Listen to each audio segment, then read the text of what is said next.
Now, each of you, more than being given a gift, are yourselves gifts given to the world by God. Each of you has it within yourselves to live a life that embodies the kingdom right here and right now.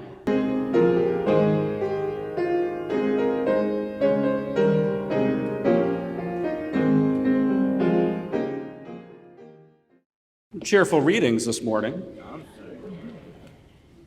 Well, Pembroke was saying this morning she normally gets the happy readings. She doesn't know what happened with the rhoda with Zephaniah. And the reading from Zephaniah this morning is startling in its pronouncements.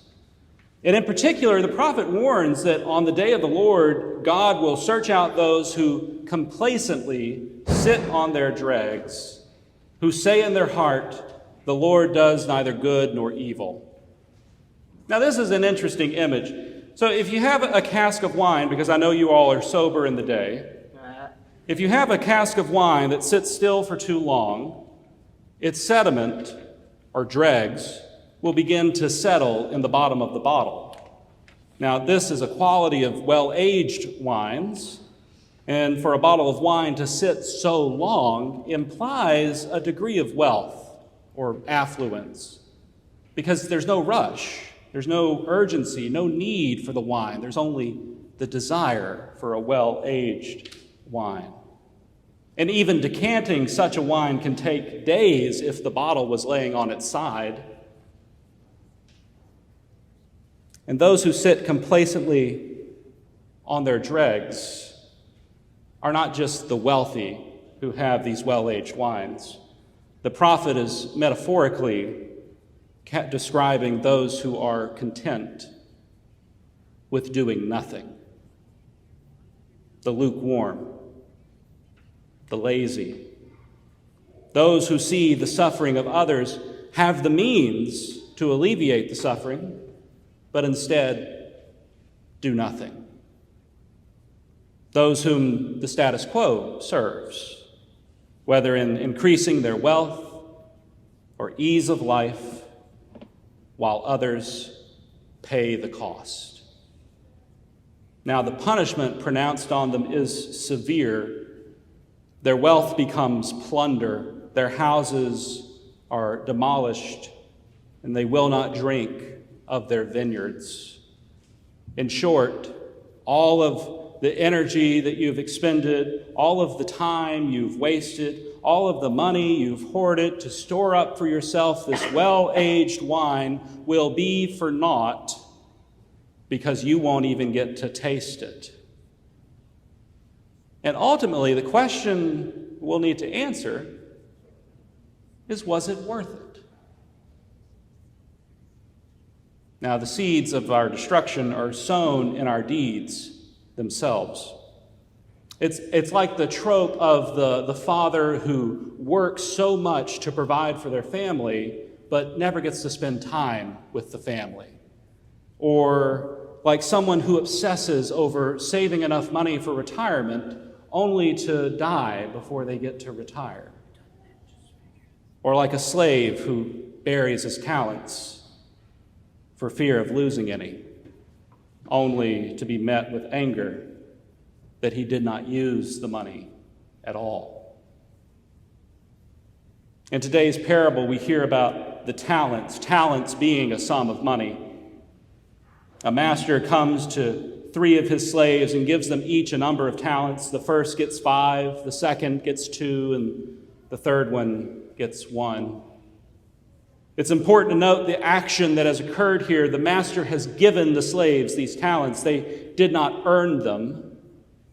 In much the same way, the talents, both monetary and otherwise, that we all have are gifts that we have been given by God.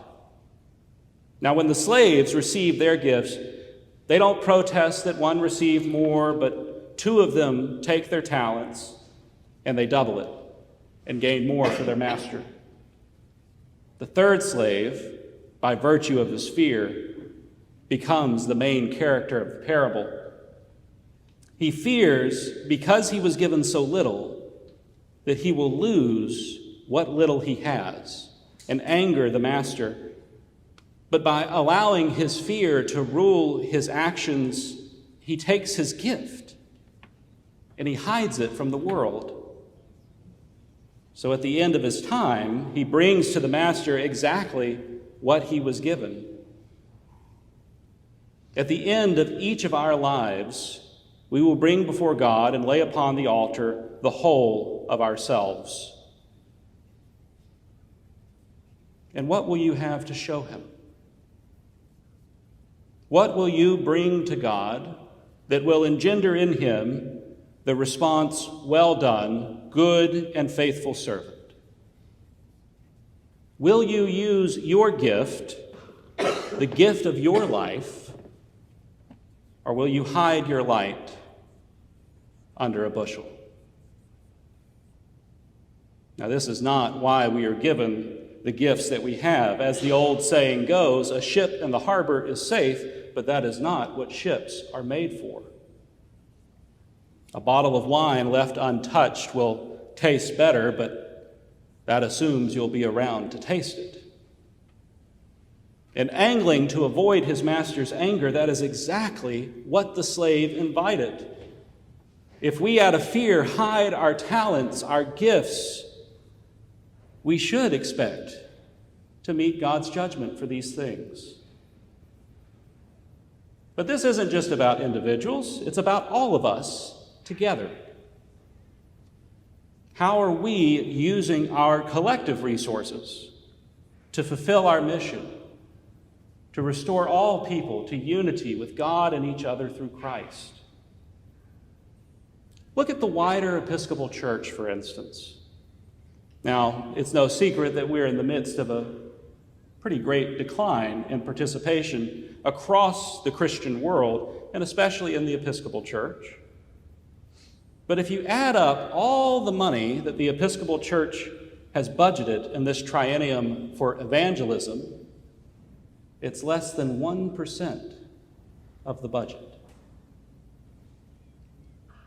What are those priorities? In our own diocese, our bishop seems to have the right idea, as the diocese has made available $1 million for parishes to use in their efforts to be a light in their community.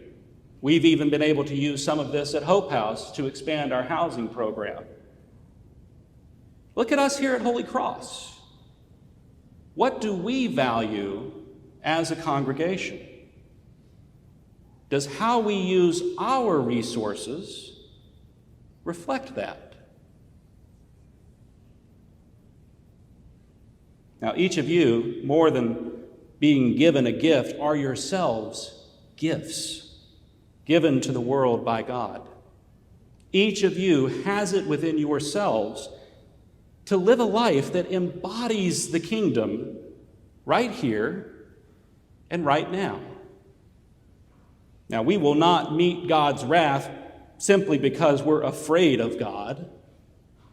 But if we take the gifts God has given us and squander the opportunity to use them, if we take what little time we have and don't use it to share our goodness with the world around us, if we fail to do our part, large or small, in favor of doing nothing,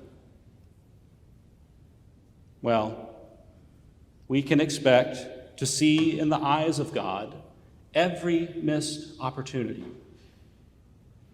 We can expect to see reflected back to us our own failure of imagination. We can expect to stand in the presence of perfect holiness as it purges from our souls our own imperfections.